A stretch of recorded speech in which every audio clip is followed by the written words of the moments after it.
मला वाटतं ह्याच्यात 2-3 बाजू बघण्यासारख्या आहेत. पहिली बाजू म्हणजे हीच आहे की परवाकडे पहिल्यांदा असं मी ऐकतोय की अध्यक्ष महोदय स्वतः जाऊन मुख्यमंत्र्यांना वर्षा बंगल्यावर भेटतात.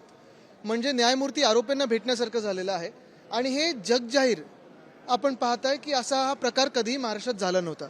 कदाचित त्यांनी कुठच्याही निमित्ताने बैठक लावली असती किंवा फोन केला असता. ह्यांचे फोन कोण टॅप करतंय की ह्यांना स्वतःवर विश्वास नाही, एकमेकांवर विश्वास नाही की फोन टॅपिंग चालू आहे.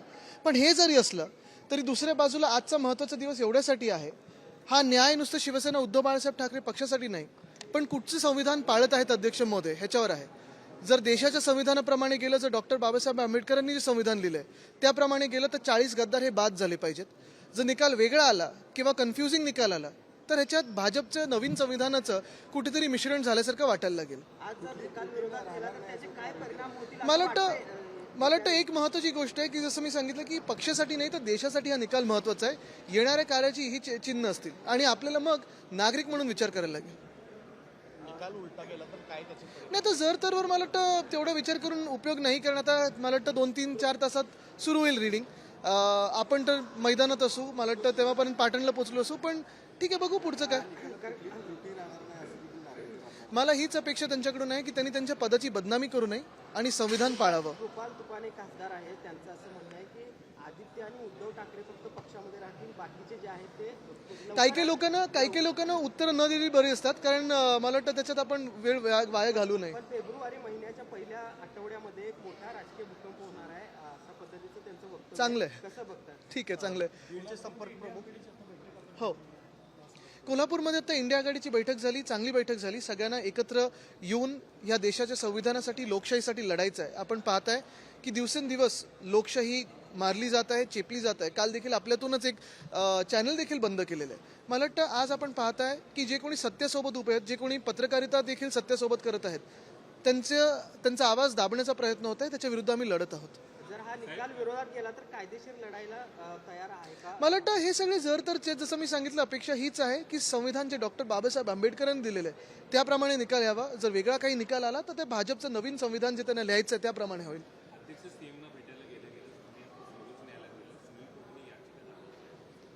ती याचिका हीच आहे. महत्त्वाची गोष्ट हीच असते की न्यायमूर्ती जेव्हा न्यायनिवाडा करतात, आता आपण पाहताय ह्या पूर्ण घटनेत न्यायमूर्ती कोण आहेत तर अध्यक्ष महोदय आहेत. ट्रायब्युनलचं ते काम करतात आणि त्यांनी आरोपींना जाऊन भेटणं, ज्यांच्यावर डिस्क्वालिफिकेशनचा आता केस चालू आहे, हे किती योग्य आहे. एरवी पण कधीही अध्यक्ष महोदय असं कोणाच्या म्हणजे प्रोटोकॉलप्रमाणे जात नाहीत घरी.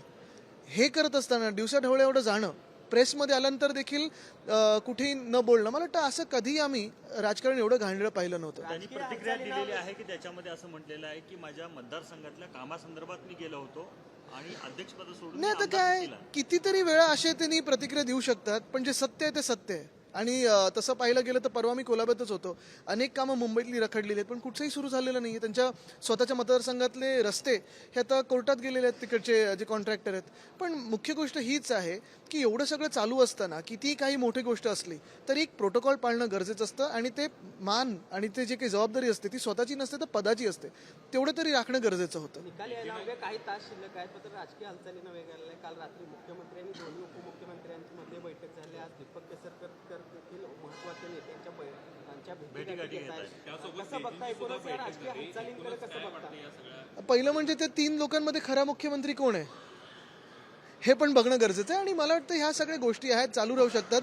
ते त्यांच्यात व्यस्त असतील. आपण पाहताय काल तर आम्ही तुमच्यासोबतच लोकांमध्ये आहोत.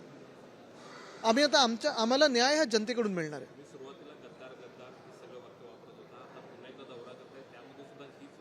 2 वर्ष जी गद्दारीची आहेत, मी ही वाक्य वापरणार, कारण जे आहेत ते आहेत. घटनाबाह्य सरकार देखील आहे.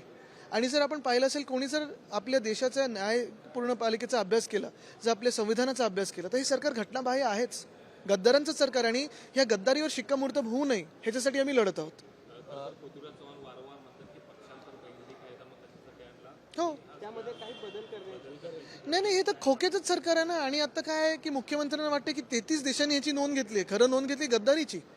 त्यांना वाटतंय जे काही केलं त्यांची नोंद घेतलेली आहे. सुनावणीला काही तास शिल्लक असताना बीडचे संपर्क प्रमुख अनिल जगतापांनी मात्र पक्षाला राजीनामा कधीच दिले ते, आत्ता नाही. पण महत्त्वाची गोष्ट ही आहे, आपण पाहत असाल आज सुनावणीवर आपलं सगळ्यांचं लक्ष आहे, तरी देखील महाराष्ट्रातली अनेक कामं अजूनही तयार असून, महाविकास आघाडीच्या काळातली कामं असतील, आत्ता जी पूर्ण झालेली कामं असतील, तयार असून अजूनही उद्घाटनाला वेळ मिळत नाहीये.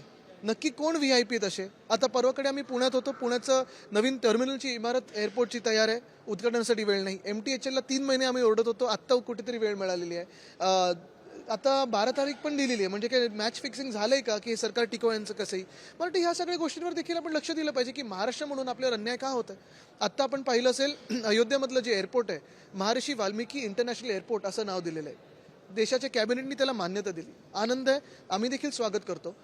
गोव्यामध्ये जे भाजपचे कार्यकर्ते होते आणि तत्कालीन मुख्यमंत्री होते मनोहर पर्रिकर साहेब, त्यांच्या नावाने मनोहर इंटरनॅशनल एअरपोर्ट असं नाव दिलेलं आहे. मग महाविकास आघाडीच्या काळात आम्ही नवी मुंबईतलं एअरपोर्ट दिबा पाटील एअरपोर्ट असं नाव दिलेलं, ते अजून मान्य झालेलं नाही आहे. छत्रपती संभाजीनगरमध्ये छत्रपती संभाजी महाराज इंटरनॅशनल एअरपोर्ट असं नाव दिलेलं, ते मान्य झालं नाही आहे. तर मुख्य म्हणजे हीच गोष्ट राहते की वारंवार महाराष्ट्रावरच अन्याय का होतो, हा एक प्रश्न आहेच. तर आदित्य ठाकरे